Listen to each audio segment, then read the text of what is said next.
Come on. I need you to wake up now. What time is it? I know it's early, sweetheart, but we gotta go. We're gonna go on a trip. Rex, come here, boy. Where are we going? Pretend that there's a fire in the house and we have to get out as quick as we could. What would you take with you? The picture of Mom.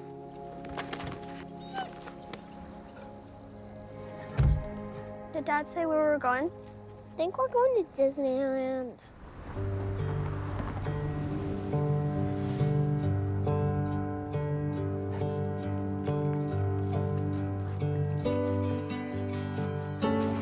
How much are these? $4.99. I'll just take one. Keep running until you find the wind.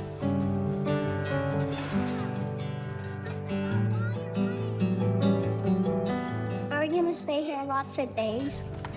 Just gonna stay tonight and then we gotta keep moving.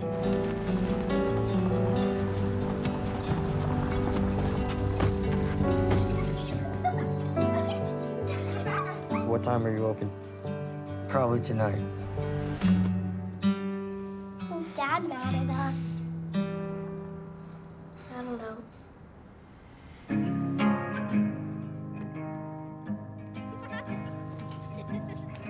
On your mark, get set, go.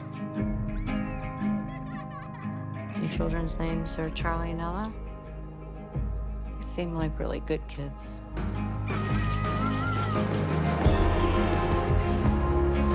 Dad, I want ice cream. I want a lot of things, Charlie, but it doesn't always work out the way you plan.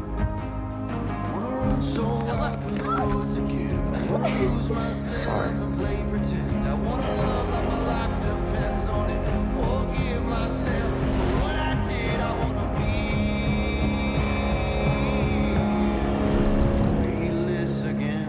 Dad, where are we going?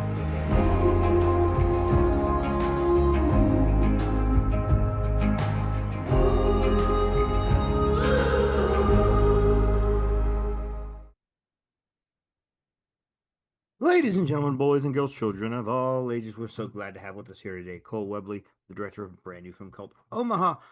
Cole, say hello to everybody. Hello, everybody. Now, Cole, I do my research, as I always do, and you mostly worked in commercials and shorts. And this is your first feature, is that right? That's the one. Yeah, this is the first one. I always feel like I've made a couple movies if you add all that stuff together. But as far as one feature, yeah, this was the first one. Can you talk about the difference between shooting commercials and short films and being on set for a feature like this where you have to, you know, do a lot harder of a work in almost the same time frame, sometimes even less time frame? Yeah, it's interesting, with commercials that the ones that I do, at least, they're so well funded and there's so much more checks and balances. Nothing is left to creativity by the time you get to set. Really, it's almost like everything is prescribed because you have so many layers. So you kind of do that, and that's one type of creativity, and you're bound a lot more by commerce. But then when you get to a chance to make a film, your possibilities are endless, and you get there and you have this incredible story, and you're really serving just the story. You're not serving some client or some product, which you have to do.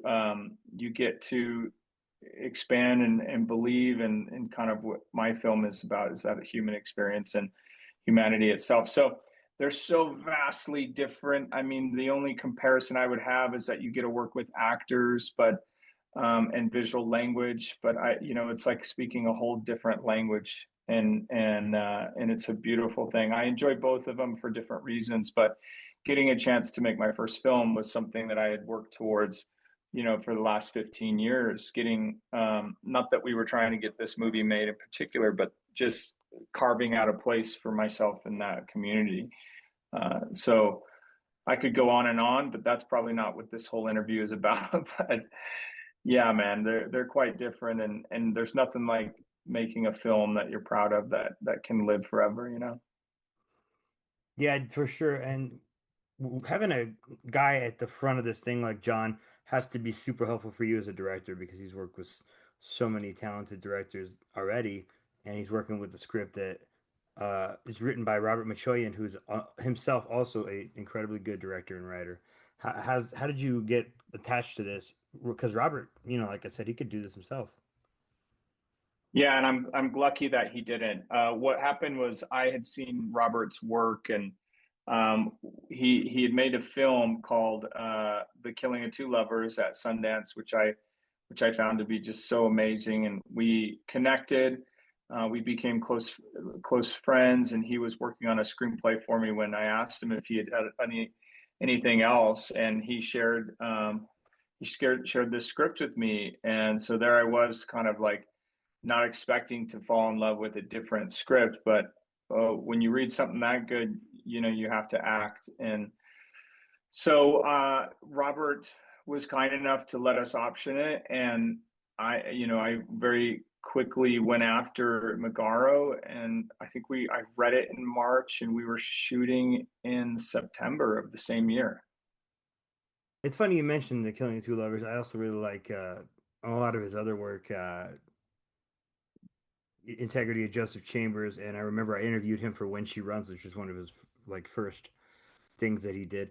And you're right, there's something special about the words he puts on a page and how he puts them together. And there's something special about what you've done here with this and how you've put those words into action. Um, you said you had to go after John. What was that process like?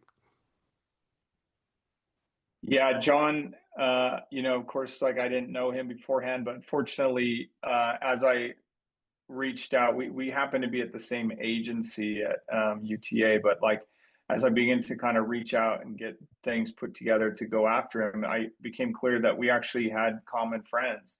The great Christopher Blauvelt, a cinematographer who shot most of Kelly Reichardt's movies and knew John intimately. Like he sent him a text, and Sam Hodges, another great writer who knew John. So there was, and on top of it, he just made a movie with one of my friends from undergrad, Shane Atkinson, called Leroy, Texas, which is a fun film, a great film. So, I had all these people kind of basically tag team John and just say, hey, this script is incoming with a great friend of ours. You can trust this guy. And with that confidence, he kind of read it. But John will tell you himself, like, he signed on because he loved the script, and he took a chance on a young, first time director and feature director. And I'm grateful for it.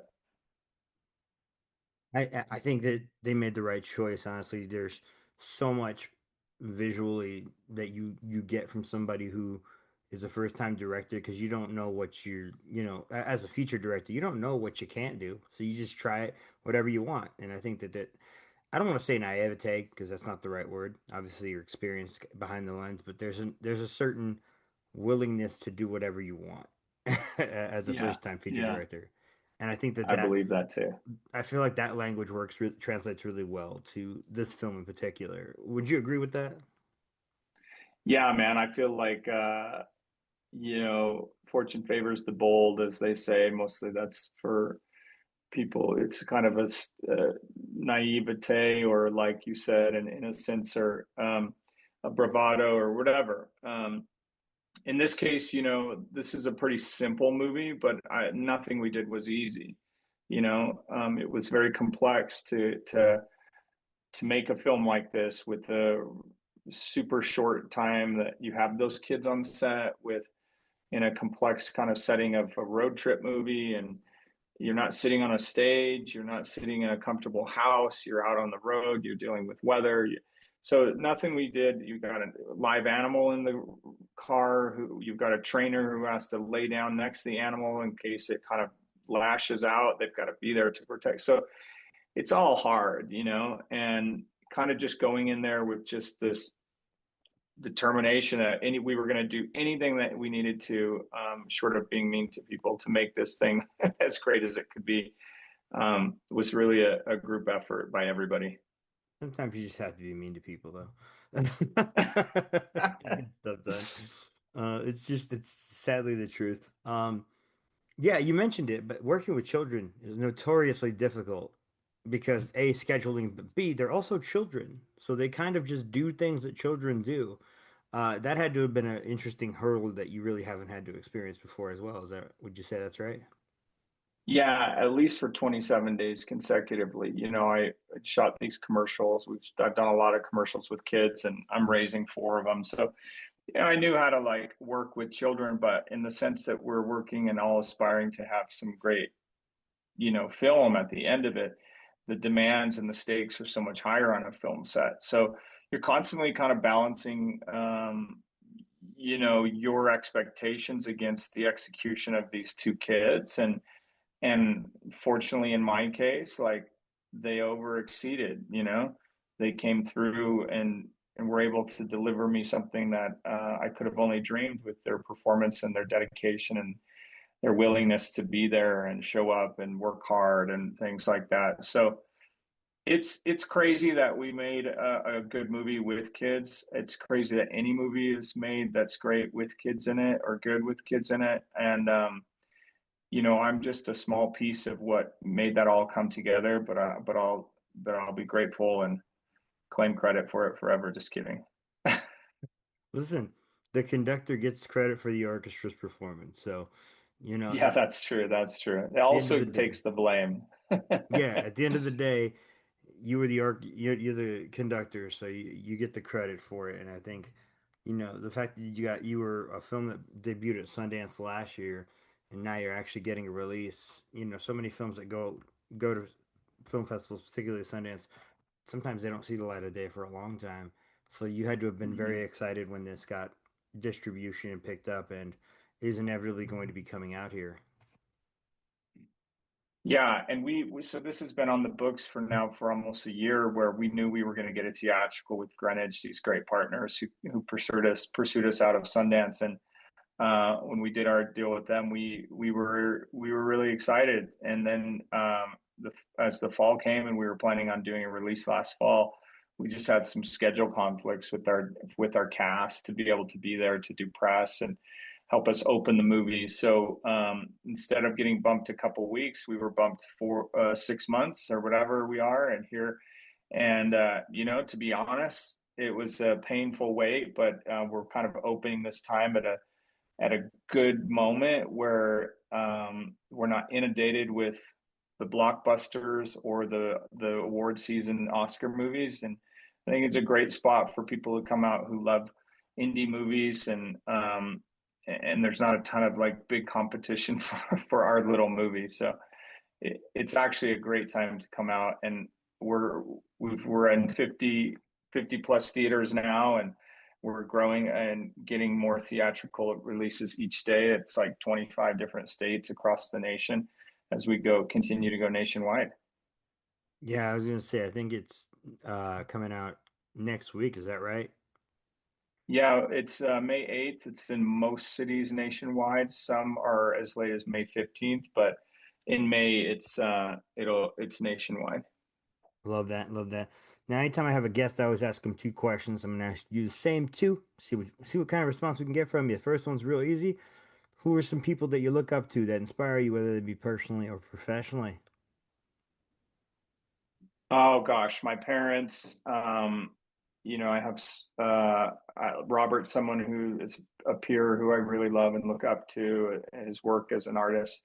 My wife, she's a freaking legend. We have 20 years together. Um, and then from afar, and they don't know that I admire that. Oh, Clint Bentley is another person that I like really love as a director. His work is he did Train Dreams this year, and Clint's been very kind and gracious with his time to me. Jared Hess, another friend of mine, director, the great Jared Hess behind Napoleon Dynamite, and the many, many other films after that, is a mentor. Um, Kind of movies and people that really continue to inspire me. Nick, let's see, David Lowery. Um, his work is continuing. Chloe Zhao. Yeah, those are the ones that are off the top of my head now. I love that. Those are some of my favorite directors as well. Lowry's got a new film coming out real soon here. Chloe Zhao is incredible. John worked with her, Yeah. so I mean, Oh, cool. and Yeah, I you did. loved Yeah. Train Dreams. I loved Train Dreams. So I'm glad you mentioned Clint there. What a great film. Ugh. Yeah. Did you get a chance to talk to him? No, I wish. when it comes to award season stuff, it's always hard for us little guys to, get around Hollywood Reporter or all those other Yeah, yeah, bigger yeah, outlets. It's just the yeah. way it He's is. great. I'm sure he'd talk to you if he if he was a direct thing. But yeah, great filmmaker and also very kind individual. I love that. And then our second question is a little more diabolical, so we apologize ahead of time. You only have two movies to watch for the rest of your life. What two and why? Oh, this is going to be easy. So first, I'm going to choose a really funny one. I'm going to choose a film that makes me laugh, and that might take a little longer for me to figure out what it is. But I don't know. Maybe Three Musketeers. Okay, I'm going to say Three Musketeers. Or excuse me, the Three Amigos, the Musketeers, Three Amigos. I'm going to start with the Three Amigos, and then I'm going to want one that I'm going to have to take forever to figure out. Um, and that would maybe be There Will Be Blood. Like, just figure out how he made such an incredible movie. So, Three Amigos and There Will Be Blood. Those are two very good films, by the way, for absolutely different reasons.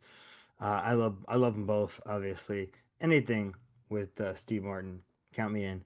And then Yeah, There Will Be Blood's one of the best films of the 21st century, hands down. So the fact that PTA yeah, finally got his flowers, incredible to see. And speaking of incredible to totally. see, when Omaha comes out near you, you guys would be incredible if you could go see this one in a theater where it belongs, where it deserves to be seen. Do you have a 30-second elevator pitch for why people should check out your film Omaha when it does inevitably hit their city? Yeah, man. Omaha's a movie made to make people feel. It's a very human story that requires some attention. Get in a room, get in a dark room, come in. You won't regret it. It'll be a film that takes you on a quick and tight journey. It's under 90 minutes long. Sometimes we need a movie that just comes in and punches us and we get out. We don't need to be in there for 3 hours. So this is that movie. I'm very proud of the performances in it. You'll meet some of the best kid performances in the last decade, I believe. And who doesn't want to watch John Magaro, man? He's an incredible actor, and get in there and watch this film. 100% true. Who doesn't want to watch Joe Magaro? Dude's awesome. Just saw him in The Bride as well, so he's having himself a year. Guys, make sure you check out Omaha when it hits theaters. 83 minutes. I mean, I have 83 minutes for any movie, really. I'm a big proponent of we don't need 3.5 hour movies, really. So if we can get in and out under 90, I'm gonna go to actual bat for that film, and it'll be a nice 12 pitch at bat before we're inevitably struck out. But we're gonna go to bat for him for sure. We love a short film that's got a little bit of substance to it, which this does for sure.